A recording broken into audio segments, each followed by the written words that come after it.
Boa noite a todos.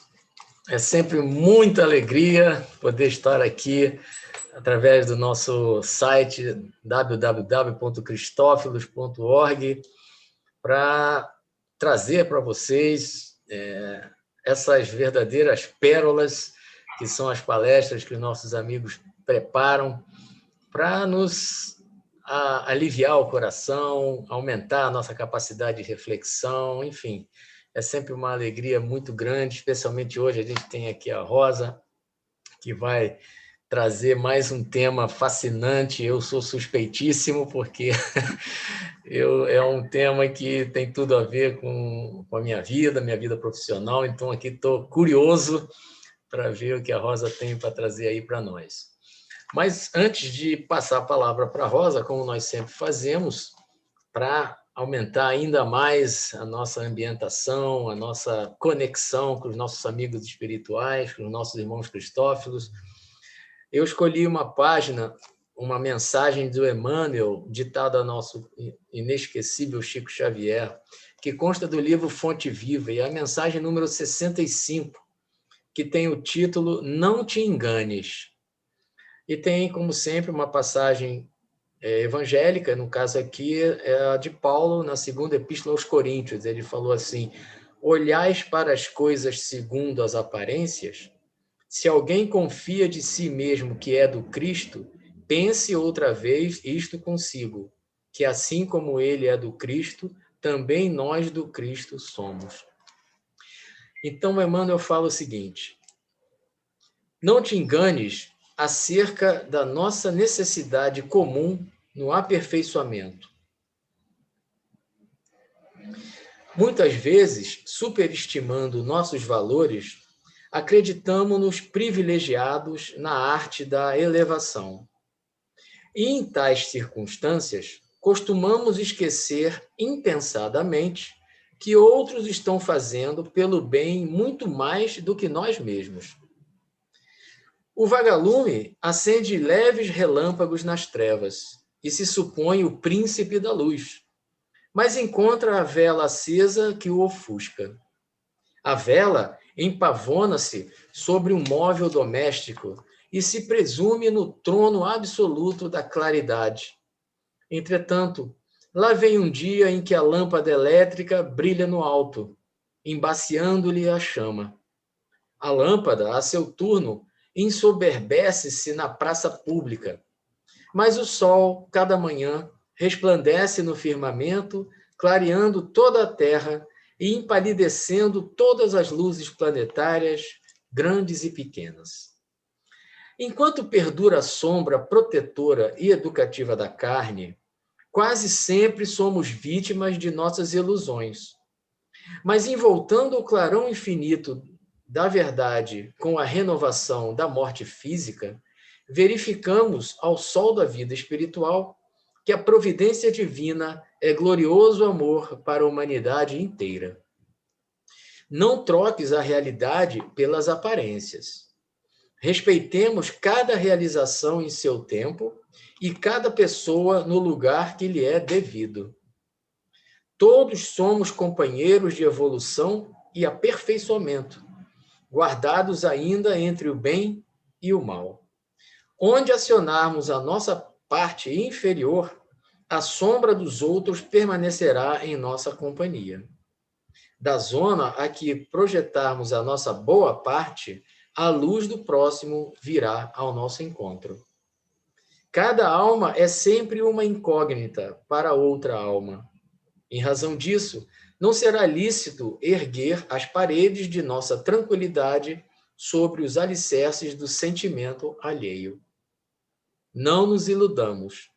Retifiquemos em nós quanto prejudique a nossa paz íntima e estendamos braços e pensamentos fraternos em todas as direções, na certeza de que, se somos portadores de virtudes e defeitos, nas ocasiões de juízo, receberemos sempre de acordo com as nossas obras. E compreendendo que a bondade do Senhor brilha para todas as criaturas, sem distinção de pessoas, recordemos em nosso favor e em favor dos outros as significativas palavras de Paulo. Se alguém confia de si mesmo que é do Cristo, pense outra vez isto consigo, porque tanto quanto este alguém é do Cristo, também nós do Cristo somos. Muito bom, então vamos fazer a nossa prece. Vamos, como sempre, agradecer, Senhor Jesus, pelas muitas bênçãos de que somos portadores. Estamos mais uma vez aqui reunidos em seu nome para dar continuidade a essa nossa estratégia de minimizar os efeitos de termos a nossa casa querida fechada para as reuniões presenciais. Mas entendemos que a situação assim exige, e não é por isso, Senhor, que nós nos sentimos impedidos de dar prosseguimento a esse processo, tendo aqui hoje a nossa querida amiga Rosa Martins, que vai desenvolver um tema bastante interessante, que com certeza vai trazer muito esclarecimento, muitas reflexões para todos nós. Que os irmãos cristófilos possam inspirá-la e que todos nós saiamos depois felizes pela quantidade de informações que receberemos. Muito obrigado, Senhor. Que a paz de Deus esteja conosco agora e sempre. Graças a Deus. Vamos lá, então, minha amiga. Vamos, Paulo. Ciências intelectuais à luz da visão médico-espírita, né? Que coisa bacana. Vamos ver, então, o que você tem aí para nos dizer. Olá a todos. Para mim, Paulo, é sempre muito bom, né, estar aqui com vocês, falando sobre um tema, né, que é a nossa área, é a área do Paulo. Nós, inclusive, compartilhamos, né, alguns pacientes que você atende também, né, que chamam o Paulo de Paulinho, né, carinhosamente. E temos um paciente até que foi para Vitória, né? E quando ele vem, ele sempre me pergunta: e o Paulinho, tá bem? Tá bem? Tá. Então, hoje nós vamos falar sobre as deficiências intelectuais na visão médica espírita. Vamos começar pela definição. Então, é dificuldade, de modo geral, para aprender e realizar tarefas do dia a dia e interagir com o meio ambiente. Mas se a gente fosse usar uma linguagem mais técnica, né, eu diria que é o comprometimento do desenvolvimento cognitivo que dificulta duas ou mais habilidades adaptativas, como comunicação, cuidado pessoal, habilidades acadêmicas e sociais, utilização de recursos da comunidade, saúde e segurança, lazer e trabalho. Então, quanto maior o número dessas habilidades comprometidas, maior o grau, né, ou maior o déficit intelectual. Então, assim, o que a gente pode dizer? Características, né? Então, eles convivem com limitações na aprendizagem, nos cuidados consigo mesmo, muitos não conseguem lidar com o dinheiro, nem com as atividades de lazer, comunicação, estudo e raciocínio. E uma das características do déficit intelectual é que todas essas formas elas são mais prevalentes no sexo masculino. É fácil a gente compreender por quê. Todo o nosso material, todo o nosso genoma, todos os nossos genes, eles são distribuídos nessas figurinhas que estão aí, que estão dentro dos nossos núcleos, das nossas células, que são os cromossomas. Então, cromossomas são essas unidades que carregam os genes. Nosso genoma, vocês veem que sempre tem um cromossoma, sempre um igual ao outro, né? Sempre em pares, porque a gente recebe 23 do pai e 23 da mãe. Então, esse caracteriza o nosso genoma. Então, se vocês observarem, a mulher, ela tem 2 cromossomas X, né? Ela é 46XX, porque ela tem um par sexual XX. E o homem, 46XY, porque ela tem um cromossoma menor, que é o Y, que na realidade é o cromossoma responsável por fazer a diferenciação sexual masculina. Mas o que é importante nisso? mais de 100 genes, né, dessas características genéticas estão mapeadas no cromossoma X.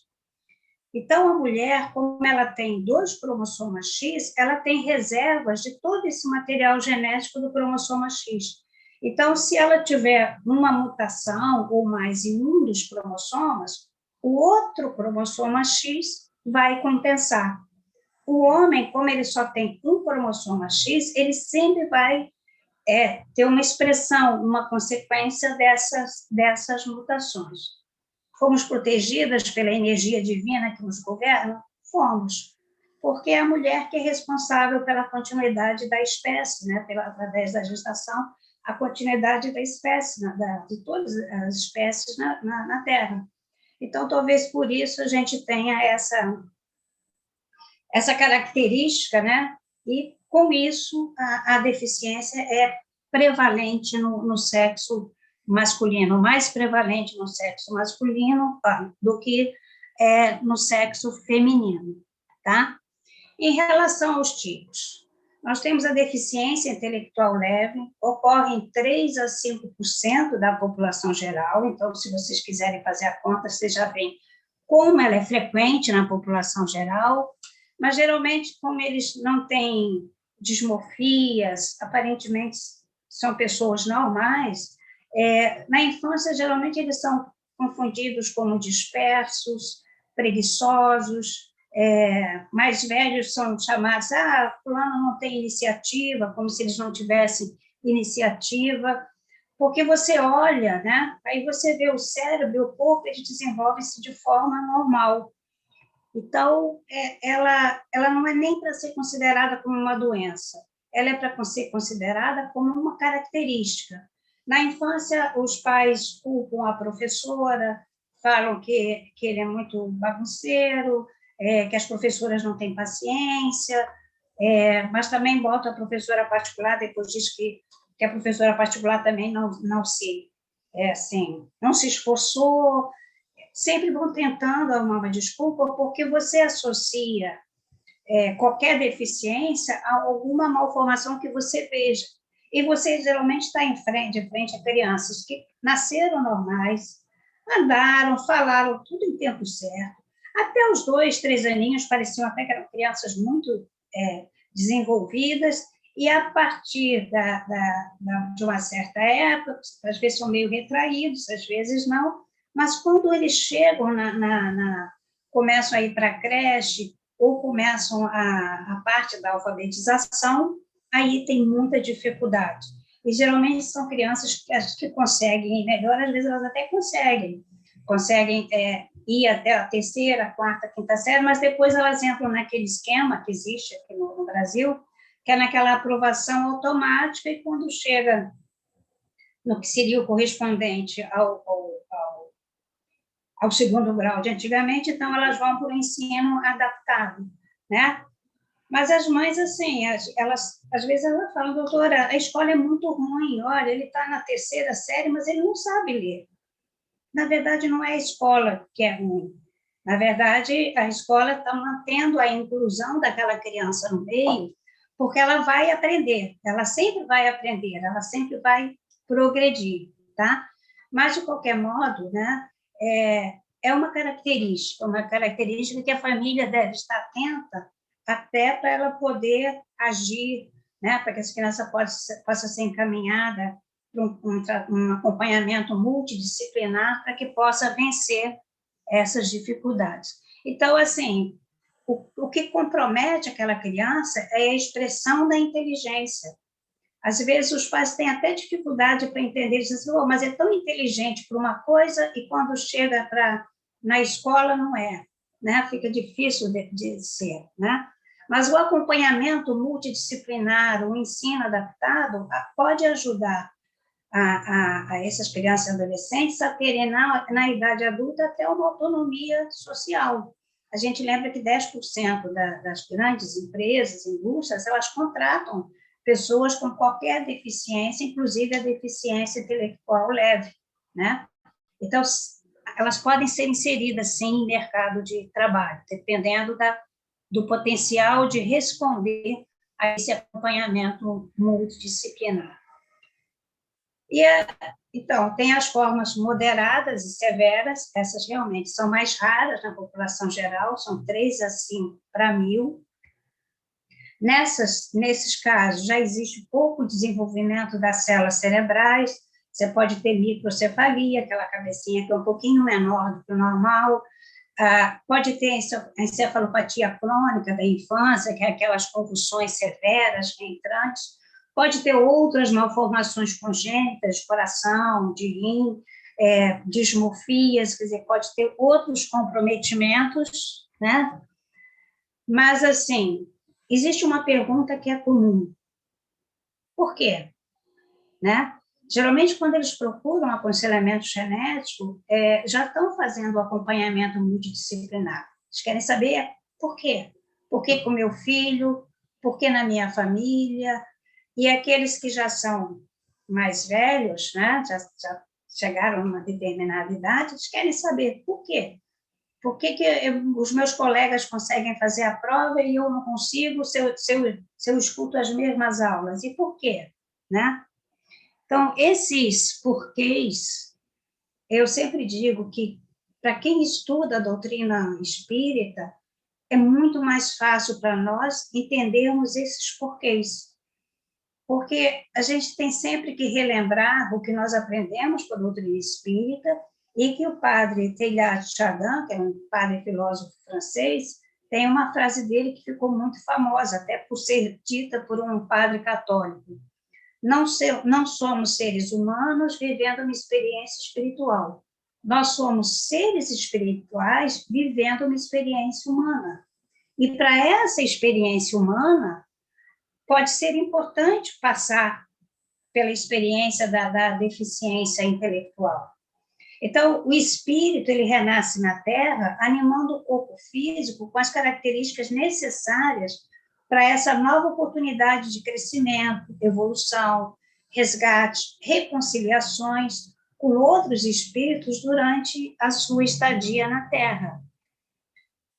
Porque a gente sabe que a vida atual na Terra é resultado das experiências de vidas passadas. E, às vezes, para que se vivenciem as experiências atuais na vida atual, podem ser necessárias mudanças ou mutações que ocorrem no genoma do indivíduo para que ele possa ter um corpo que cumpra as necessidades da vida atual. E a grande maioria dessas mutações, que a gente pode chamar assim, geralmente elas são programadas no mundo espiritual. E elas ocorrem ou por necessidade do espírito, ou às vezes o próprio espírito pede uma determinada deficiência por alguma razão, por uma missão, porque ele, através daquela deficiência, ele quer provar alguém ou chamar a atenção de alguém ou colaborar com a evolução dos espíritos que constituírem o seu núcleo familiar. Então, assim, vamos rever um pouquinho da reencarnação, é breve, né? O que nós somos, então? Somos espíritos que sempre retornamos ao mundo espiritual, levando conosco uma porção do perispírito. Aquela porção mais materializada fica aqui, a porção mais espiritualizada, mais quintessenciada, acompanha o espírito. E nessa região vão sendo registradas todas as nossas experiências de vida, as experiências boas, mas também as experiências não tão boas, que fizemos de certo, mas também aquilo que fizemos de não tão certo, né? Tudo acompanha, é como se nós carregássemos conosco um genoma espiritual, porque essas características que foram marcadas ou registradas no perispírito, elas vieram através do corpo físico. Então, quando você tem aquela comunicação interatômica entre o perispírito e o corpo físico, tudo que precisa chegar de informação do espírito ao encarnado vem através do perispírito. Mas tudo também que fica das nossas sensações, das nossas experiências de vida, também através do perispírito, elas chegam ao espírito. Então, a gente sabe que o espírito miniaturizado ele é ligado à mãe dias antes da concepção, já é feita a ligação, perispírito a perispírito. E ali, o que você tem naquele espírito miniaturizado é ele com o seu genoma espiritual, naquela porçãozinha do perispírito registrado lá. Na hora da concepção, você vai ter ligação desses 3 genomas, do genoma paterno físico, do genoma materno físico e do genoma espiritual, né? E a interação desses 3 genomas, né, a interação entre o físico e o espiritual, que vai constituir a forma física do reencarnante. Então, é aquela frase de André Luiz que a gente sempre repete: o espírito é herdeiro de si mesmo. Temos uma herança genética do pai? Temos. 50% do genoma vem do pai. Da mãe? Temos. Mas temos interagindo com esse genoma físico, esse genoma espiritual, que é o que vai nos dar as nossas necessidades. Então, quais são os pontos importantes para a gente relembrar? Primeiro, a inteligência é um atributo do espírito. Para se expressar, ela depende do corpo físico. Se houver necessidade do espírito conviver na próxima reencarnação com as dificuldades e experiências do déficit intelectual, ele renascerá com essa característica. Mas também pode ser, isso aqui eu vou repetir várias vezes, vocês vão me desculpar, mas eu acho que isso aqui é muito importante, porque, às vezes, os pais assumem, até por pressão das pessoas que estão à sua volta, uma culpa que não existe, que eles não deveriam assumir, né? E às vezes, o pai não consegue lidar com essa culpa e vai embora, deixa a mãe sozinha cuidando do filho. O Paulo conhece muitas famílias, como eu também conheço essas. E isso, às vezes, vai embora pela dificuldade de lidar com essa culpa. E, às vezes, talvez uma grande parte das vezes, essa culpa não existe, né? Porque pode não ser uma necessidade do espírito, mas ele pode solicitar isso porque ele quer passar por uma determinada prova, ele quer saber se ele já venceu a vaidade dele, se ele já sabe usar melhor o potencial de inteligência que ele pode ter, mesmo limitada. Então, assim, ele pode solicitar isso até como prova para ele mesmo saber como é que ele está no seu processo de evolução, ou a pedido como missão. Então, eu falei que podem ser feitas essas mudanças, né, do perispírito, para que essas mudanças, então, elas interajam e ocorram no embrião. Tem vários, eu cito pelo menos sempre, eu cito 4 livros na literatura que falam sobre esse processo de como é que se dá esse processo de adaptação do corpo físico às mudanças necessárias. Missionário da Luz é o mais clássico, por causa do capítulo 12 e 13, que fala sobre a preparação das experiências e a reencarnação de Sigismundo. Mas Memórias de um Suicida, ditado por Camilo para Ivone Pereira de Amaral, Ícaro Redimido, de Amastor, do Espírito Adamastor, escrito por Gilson Freire, esses livros, eles são muito assim, didáticos, eles têm capítulos só explicando como que essas alterações, todo esse processo, e é muito fácil da gente entender, mesmo para quem não estuda. Talvez tenha sido mais fácil para mim por causa da genética, mas mesmo quem não, ele está escrito de uma maneira tão simples que fica fácil de compreender. E esse livro de Nancy de Girolamo, que é o Castelo das Aves Feridas, basicamente, ela tem um capítulo explicando como são feitas as mudanças perispirituais, às vezes em espíritos mais evoluídos, que pedem para voltar à Terra com uma determinada deformidade física ou uma deficiência intelectual por missão, que vai ser a missão deles. E, geralmente, eles fazem isso por amor a espíritos familiares que eles deixaram na Terra. Então, existe um capítulo só para mostrar como essas alterações são feitas no perispírito desses espíritos que não teriam nenhum resgate a ser feito na Terra. Tudo que eu falei até agora para vocês, para a gente entrar na segunda metade, está escrito no Livro dos Espíritos. apesar da data que o livro foi escrito, está tudo lá. O que a gente lê lá no capítulo 7, da volta do espírito à vida corporal? Quando ocorre a união do espírito ao corpo físico, este mantém os seus atributos de natureza espiritual, mas a capacidade de expressá-las quando o ser encarnado depende dos órgãos do corpo que anima. Os órgãos são os instrumentos da manifestação das faculdades da alma, manifestação que se acha subordinada ao desenvolvimento e ao grau da perfeição dos órgãos. Como a excelência de um trabalho o está a da ferramenta própria à sua execução. Não se deve confundir o efeito com a causa. O espírito tem sempre as faculdades que lhe são próprias. Não são, portanto, os órgãos que dão as faculdades, e sim as faculdades que conduzem ao desenvolvimento dos órgãos. Então, é aquilo que eu falei, a interação dos dois genomas. É o genoma espiritual que vai dirigir a diferenciação do genoma físico.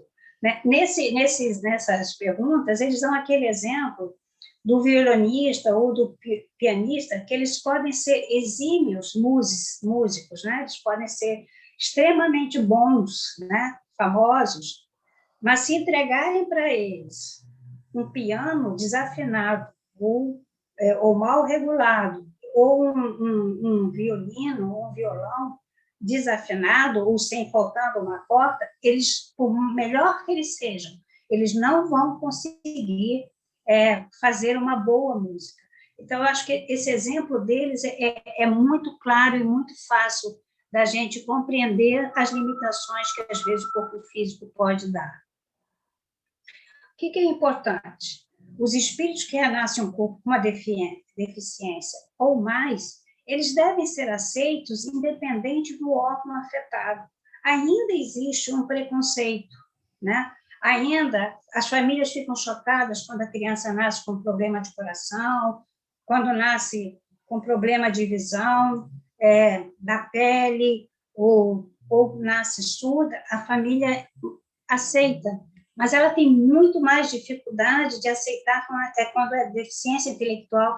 Eu não entendi, eu confesso para vocês que eu vou me aposentar, parar de trabalhar no ambulatório, mas não vou entender por que a família tem...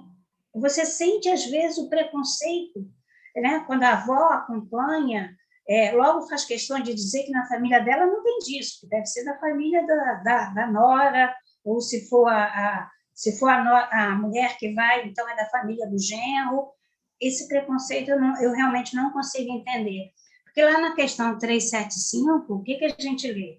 Se o espírito perde os olhos do corpo físico, fica cego. Se perder a audição, fica surdo. Se o órgão que preside as manifestações da inteligência está modificado, parcial ou inteiramente, o espírito terá a seu serviço este órgão incompleto ou alterado.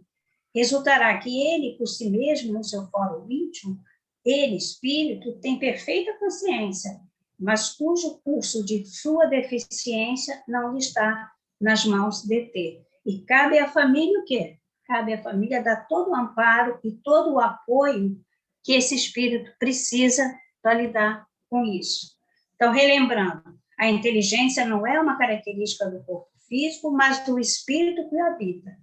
E essa expressão só vai se dar de uma forma plena se o corpo físico estiver saudável do ponto de vista físico ou genético. Então, quais são as etiologias, né, as causas das deficiências intelectuais? Realmente elas podem ser genéticas, mas elas podem ser ambientais, né, que é aquele conceito de epigenética que a gente já conversou. Você pode ter uma criança com todo o seu genoma normal, mas um fator ambiental interferiu de maneira que aquele genoma não pode se expressar, porque vão haver alterações em vários sistemas. As causas genéticas, nós temos 25 mil genes, pode ser uma mutação em um desses genes, ou nos reguladores desses genes, ou anomalia daquele número normal de cromossomos. Então, assim, esse ano, né, esse mês, março, é o mês em que se comemora o Dia Internacional da Síndrome de Down, E a gente sabe que a síndrome de Down é a causa mais comum de déficit intelectual na população geral, é 1 para cada 800 nascimentos. Fácil vocês imaginarem quantas crianças nascem por dia com síndrome de Down. Ocorre em todas as idades maternas e paternas, não é só na mãe acima de 38 anos, embora exista um risco relativamente um pouco maior que o da população geral, e pai acima de 52 anos. Só que essa anomalia numérica, ela pode ocorrer também no embrião. Pode ser que na hora da concepção não tenha nenhum óvulo, nem nenhum espermatozoide que esteja carregando um cromossoma 21 a mais. Mas se a criança tem que renascer com síndrome de Down, ela vai renascer com síndrome de Down. Nas primeiras divisões, junta as duas células, pai da mãe faz uma célula com 46. Mas lá no perispírito está registrado que a criança deve ter 47. Tranquilo. Quando essas células começam a se dividir, em vez de fazer duas células com 46, 4, 8, 16 e por aí adiante, ela passa a fazer células com 47. 45, a de 45 desaparece, fica só as células com 47, sobrando o cromossoma 21, e a partir daí essas células vão se dividindo, a criança vai nascer com síndrome de Down, porque assim está, vamos dizer assim, está determinado para aquela criança nessa vida. Então, assim, aí ela vai nascer, né? Você vê todos os pares de cromossomos aqui certinhos, e quando chega aqui no 21, tem os 3 cromossomas 21. Eu tenho uma convicção que grande parte dessas crianças com síndrome de Down vem por missão. Muitas vezes elas não vêm por ela vem para ensinar a família, às vezes, a família, os terapeutas, elas vêm para ensinar, às vezes, os próprios profissionais daquela equipe multidisciplinar que vão cuidar delas, né, Paulo? Nós aprendemos muito com elas, a verdade é essa. A gente, inclusive, aprende a verdadeira expressão do amor, porque eles têm uma capacidade de amar e de corresponder a esse amor que é extraordinário. E aí eu sempre digo isso, e eu tento, desde aqueles que chegam recém-nascidos, né, às vezes com 1 mês, 2 mesinhos no ambulatório, que o amor é importante para eles. O amor é como um fator epigenético, né? Então, a interação com o meio ambiente e o amor da família melhoram muito a evolução dessas crianças. Por isso que a gente tem nesse grupo os musicistas, os que tocam piano, os que fazem esportes, né? Você tem várias... Eles têm, dentro das limitações, potenciais artísticos muito, muito grandes. Das causas ambientais, a gente tem que citar as infecções, e eu sempre começo por a rubéola, porque eu não sei o que aconteceu na cabeça dos encarnados desse século, que acharam que vacinas é só para dar dinheiro para a indústria, né? E pararam de tomar vacina. Então, assim, uma coisa que a gente não via, que era casos de rubéola congênita, que dá microcefalia, da cegueira, um retardo mental grave, da cardiopatia, de repente essas crianças começam a aparecer porque os avós resolveram que não iam fazer vacina nas filhas, porque virou moda não vacinar.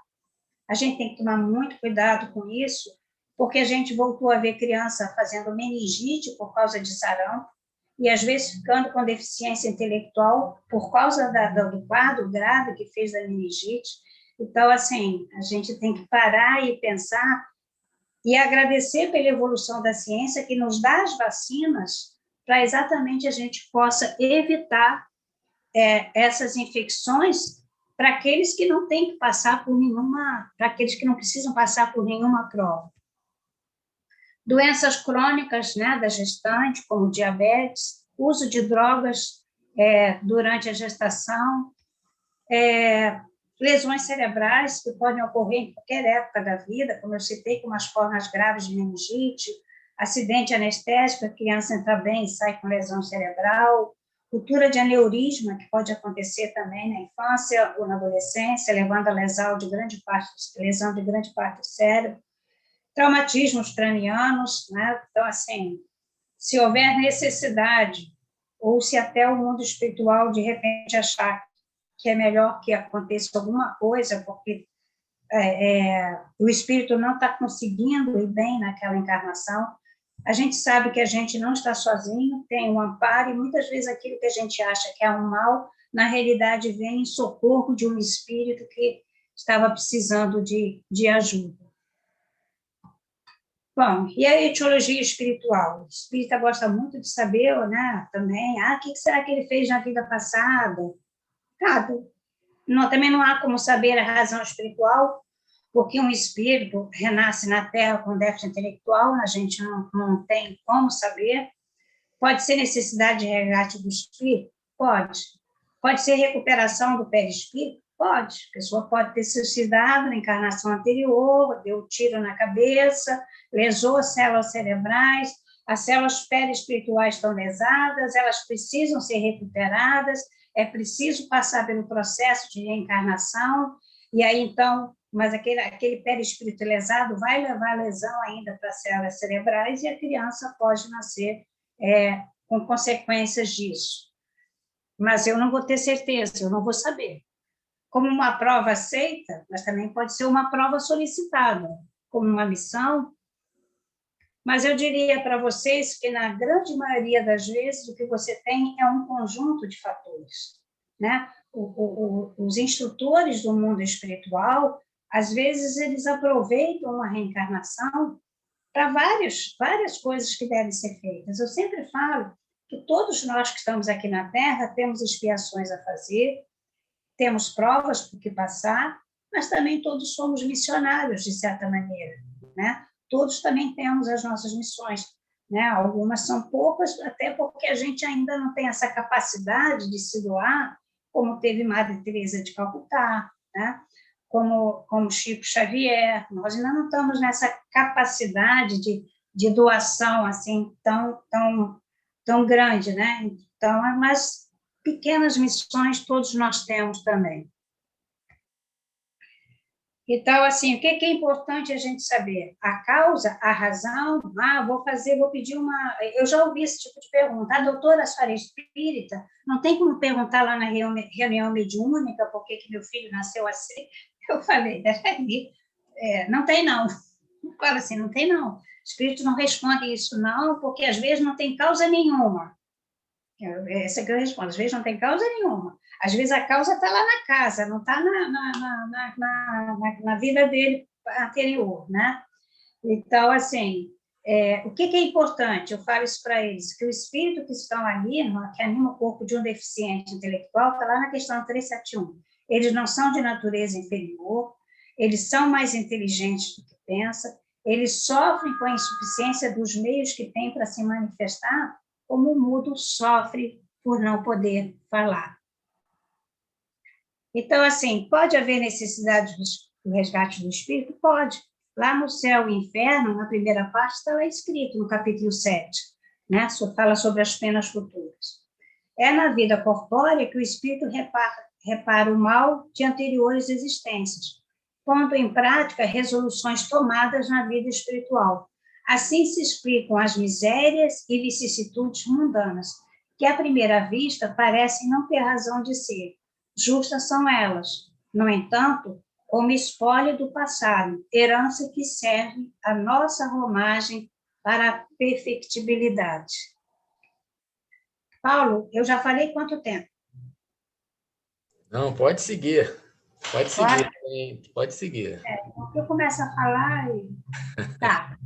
Tá Eu ótimo. trouxe 2 exemplos para vocês, e esses 2 exemplos mostram que, na realidade, por que não faz muita diferença para a gente saber por quê, os porquês? Porque, na verdade, é aquilo que eu falei para vocês, toda reencarnação não deixa de ser prova, expiação, prova e missão, tá? Na verdade, sempre é um conjunto desses. Então, eu separei 2 histórias desse livro, a Deficiência Mental, porque foi né, foi ditado por vários espíritos, né? Antônio Carlos é o médium que discute o que aconteceu com os espíritos, é tipo o mentor lá desses espíritos. e foi psicografado por Vera Lúcia Marizinski de Carvalho. Então, ela conta a história de Benedito. Benedito reencarnou com déficit intelectual, com dislalia, perdeu os pais muito cedo, foi criado pelos avós, não conseguiu estudar, ganhava algum dinheiro cortando lenha nas casas onde tinha fogão a lenha. Quando os avós adoeceram, ele cuidou dos avós, assim como cuidou de outros parentes, e ele foi um cuidador de idoso tão bom que os vizinhos começaram a mandar os idosos para a casa dele para ele cuidar. E assim ele foi vivendo, né? Aos 65 anos, ele teve um quadro de tuberculose, foi internado num asilo e onde faleceu. A história dele, na realidade, é muito bonita, isso é só um resumo da história dele. Segundo ele, que eles sempre começam fazendo um comentário sobre a vida deles na Terra. Ele foi uma encarnação marcada pela dificuldade financeira, por doenças, mas de grande proveito, porque ele aprendeu a amar, a dar valor à vida física, se reconciliou com os irmãos, né? Os irmãos, na realidade, ele tinha uma vida anterior, ele tinha se suicidado, e aquela que foi a avó nessa vida, na realidade, tinha sido a moça por qual ele tinha se suicidado. Então, eles vamos dizer assim, se reconciliaram, né? E ele e com os outros parentes também, tá? E ele, assim, quando ele voltou ao mundo espiritual, ele voltou em paz, equilibrado e harmonizado com as leis divinas. Ele mesmo dizia que ele tinha, como eu falei para vocês, tinha sido um espírito suicida que, por causa de uma desilusão amorosa, por ser muito vaidoso, e não gostava de receber não aceitava não, então ele, quando ela não o aceitou, ele achou que então era melhor ele morrer. Ele era filho único, os pais ficaram sem ele, né? Ficaram desamparados na velhice, então ele teve que também resgatar esse amor dos pais dele, que passaram a velhice se lamentando de terem perdido o único filho que poderia cuidar deles, né? Então, no final do relato, ele conclui: sou profundamente grato à encarnação em que fui um deficiente mental. Por que ele foi? Porque ele tinha que recuperar as células do perispírito cerebral. Por ter tido a oportunidade de aprender, de dar valor à vida física, e mesmo com limitações, então ele, como ele disse lá no início, ele foi muito mais útil do que naquelas reencarnações anteriores em que ele tinha um corpo sadio e não soube dar valor a isso. Então, vocês veem, Benedito também, numa encarnação, ele resgatou, vamos assim, a lesão perispiritual que ele teve através de um corpo com doenças mais frágil, né? E pela deficiência intelectual, já que ele tinha que, vamos dizer assim, refazer determinadas ligações das células cerebrais dele, tá? E então ele conseguiu ser útil, uma coisa que na outra reencarnação ele não tinha sido, não tinha trabalhado por ninguém, não tinha nem trabalhado e vivia às custas dos pais, uma vida meio desregrada, e o primeiro não ficou tão chateado. Então, assim, ele aprendeu muito mais nessa vida com a deficiência, mas, ao mesmo tempo, ele foi um missionário, porque na hora que ele começou a cuidar de todos os idosos lá da vila onde ele morava, porque ele sabia cuidar de idoso, ele, de certa maneira, foi um missionário. Então, não há como citar causas com convicção. O importante é entender que não há uma punição divina, né? Espíritos com consciência de culpa por deslizes ou crimes praticados em vida anterior e que se autopunem, na verdade, são os próprios espíritos que, pela consciência de culpa, eles se punem, desestruturando suas células perispirituais do centro cerebral. E podem demorar realmente, às vezes, até mais de uma reencarnação a se reequilibrar. Mas do espírito, não há punição divina, não é isso. É o próprio espírito que sente a necessidade de se restabelecer. Lá no Evolução em Dois Mundos, no item 39, do capítulo que ele fala sobre predisposições mórbidas, né, sobre doenças, ele fala que a recordação desta ou daquela falta grave, somente daquelas que estão marcadas no espírito, cria no cérebro uma zona no cérebro espiritual, uma zona de remorso, em torno da qual a onda viva e o pensamento contínuo passam a se novelar de tal maneira que aquilo acaba interferindo na própria, na própria interação entre as células espirituais, entre aquele genoma espiritual e aquele genoma físico, né? Ficando marcado no veículo físico-psicossomático. Então, é a própria pessoa que, o próprio espírito, que quando vai no processo da reencarnação, ele busca, né, se resgatar de determinadas falhas que ele cometeu em vidas anteriores. Não é uma punição divina. A outra história é a história de Maria Cecília. Maria Cecília nasceu com síndrome de Down, teve uma existência com problemas, sim, muito mais ligados à saúde, e as dificuldades mais ligadas à saúde, do que propriamente a condições financeiras. Ela nasceu numa família de posses, né? E tinha o amor dos pais, dos irmãos, da avó. Então, ela teve uma criação com muito amor e também de muito aprendizado, né? Os pais tinham posse, não pouparam esforços e dinheiro para dar a ela a melhor terapia multidisciplinar possível. Eles abandonaram seus compromissos sociais, aquela vida meio fútil de festas, e passaram a investir em uma escola para deficientes. Eles praticamente pegaram uma instituição, aumentaram aquela instituição, foram investindo dinheiro, contratando os profissionais para que pudessem atender não só a Maria Cecília, mas a outras crianças também com síndrome de Down. E, em busca de respostas, eles acabaram chegando à doutrina espírita. Eles passaram por aquela fase de culpa, por azar, eles foram falar com o padre que disse que sim, que se a criança nasceu assim, um dos dois devia ter algum pecado, né? Então, eles saíram muito chateados com aquilo, e aí encontraram uma vizinha, e a vizinha disse para eles: poxa, por que vocês não vão na minha casa espírita conversar? Eu acho que o que o padre falou para vocês está tudo errado. Aí eles passaram a frequentar, e realmente eles encontraram, de certa maneira, as respostas que eles precisavam. Só que aos 13 anos ela teve um quadro de leucemia, evoluiu mal, foi uma fase de muito sofrimento para ela, porque ela não entendia o que estava acontecendo, tantas injeções, tanto enjoo, tantas dores que ela sentia, e ela acabou falecendo durante o sono.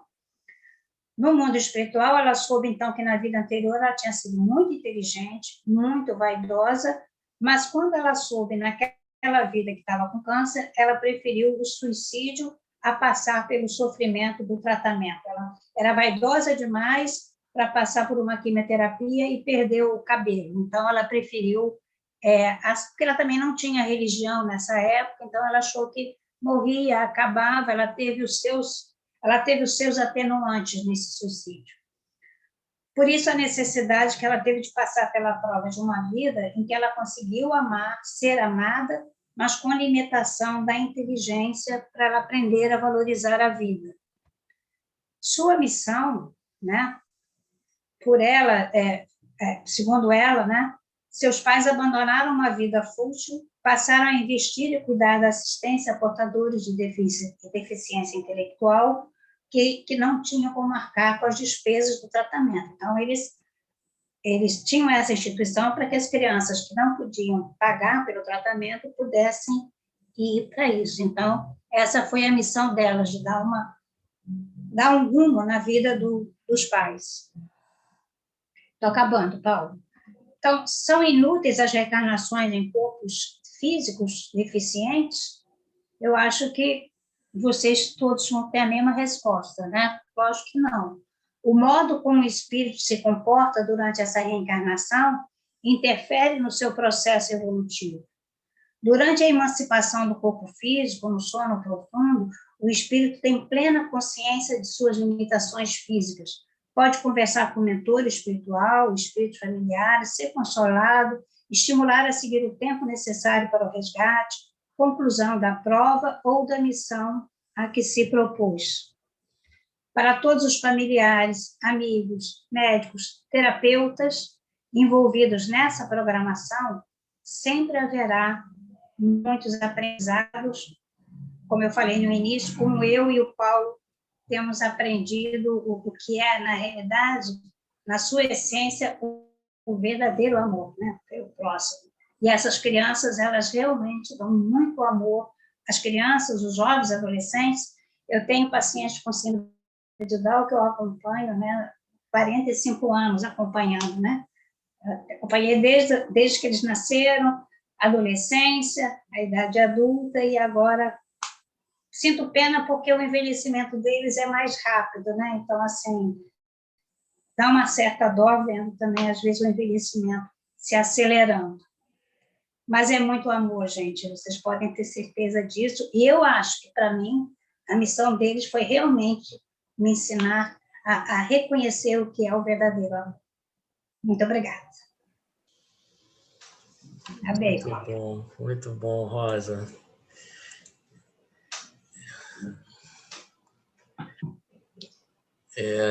Não tem nem... Eu fico até emocionado, porque é uma coisa assim que, como você falou, é uma manifestação transparente de amor, é uma coisa incrível, até porque não tem como nós não entrarmos na intimidade, né, da família, porque isso faz parte do processo, né? O difícil está em manter e não poder abraçar. Porque isso é uma coisa que, pelo menos, os portadores da síndrome de Down não entendem. Abraçar, teve um outro dia que deu um empurrão na mão, veio e deu um abraço.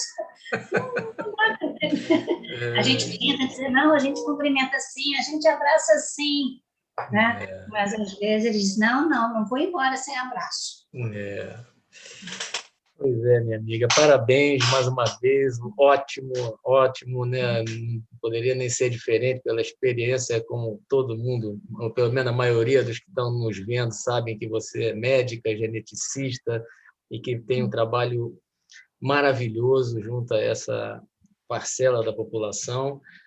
E eu só tenho a te agradecer, como eu falei, são informações profundas que dão para nós elementos, cada vez mais, uma quantidade imensa de elementos para nós podermos passar para outras pessoas, porque, infelizmente, essas pessoas ainda convivem com muito preconceito, né? E, às vezes, como você mesmo falou, às vezes, dentro da própria família, a gente encontra grandes sofrimentos desses pais pela incapacidade dos outros parentes de entender e de respeitar como eles merecem, né? Muito bom, Rosa. Te agradeço de coração. Eu que agradeço. Vamos fazer a nossa prece e vamos agradecer sempre, como sempre falo, porque nós estamos aqui, Senhor, na expectativa de cada vez mais, através dessas palestras, aumentar a quantidade de conhecimento que vamos adquirindo na perspectiva de poder lidar com as vicissitudes da vida da melhor maneira possível. É muito bom termos a oportunidade de nos defrontarmos com conceitos, com ensinamentos tão profundos como os que foram trazidos hoje aqui pela Rosa. Agradecemos aos irmãos Cristófilos pelo carinho que têm por todos nós, mesmo estando longe do nosso querido Centro Espírita Cristófilos, mas mesmo assim sabemos que esses companheiros estão ao nosso lado, nos dando as forças necessárias para vencermos todas as atribulações que a vida apresente para nós. Muito obrigado, Senhor Jesus, e que a paz de Deus esteja conosco, que assim seja, graças a Deus. Antes de encerrar aqui a nossa transmissão, gostaria de comunicar que a partir do dia 5 de abril, nós vamos fazer as nossas palestras públicas das segundas-feiras também ao vivo. Então, a gente já começa a fazer essa divulgação aqui em primeiríssima mão. Essa decisão foi tomada anteontem, então nós estamos já de primeira mão deixando todos aí a par de que a partir do dia 5 nós estaremos ao vivo, também às segundas-feiras, a exemplo do que já acontece com as nossas palestras do sábado. Tá bom, gente? Então, a gente conta com a presença de vocês, a gente conta sempre com compartilhamento dessas palestras que são disponibilizadas aqui pelo nosso site e contando sempre com o carinho de vocês, que é fundamental para que a gente siga em frente realizando aquilo que a gente entende que é o ideal que a nossa casa pode proporcionar. Mais uma vez, Rosa querida, muito obrigado. E que nós estejamos sempre certos de que estamos muito bem amparados pelos nossos amigos espirituais. Com certeza, sempre. Uma boa noite a todos e até a próxima oportunidade.